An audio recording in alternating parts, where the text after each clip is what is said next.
Family Promise is a model of a shelter program for families with homeless children. Our mission is that children should never face homelessness.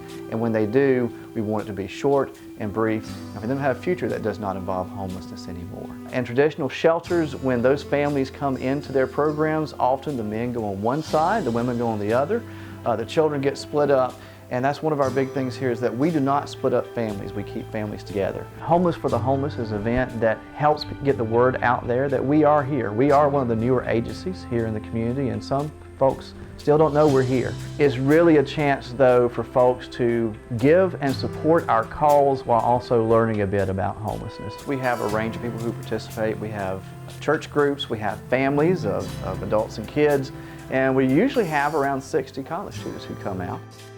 When I heard that we were going to do this, I was pretty excited about it, just because I thought it was a really cool opportunity to get to actually kind of be in the same situation that these people are going through, because it's easier to relate to them if you've at least kind of seen where they've been walking and how they've been living.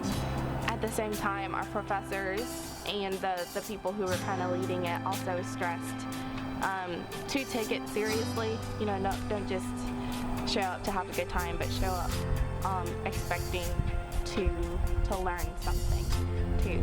We basically had to pretend to be homeless people with our little groups of families.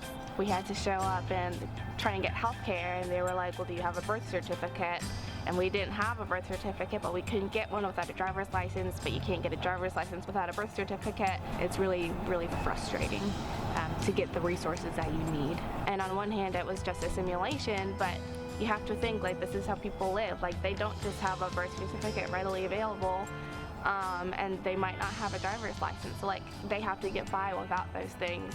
And this is not a game to them. This is, you know, this is how they live every day. I guess it gave me more compassion for the people living in that situation, because it can be easy to go off the stereotype and the stigma that people who are homeless, like, they just don't go and get jobs and there's jobs available, when really a lot of times it can be families who they lost their job, they can't pay for a house, so they have no other choice. And one of our professors said, you know, it's important to think about that this could be you. You know, think about it, if something happens and you somehow have to pay a medical bill or something like that. Now you don't have any money, what do you do? Like, you could be one crisis away from being homeless just like these other people. It just so happens that you haven't had that crisis yet, and they have.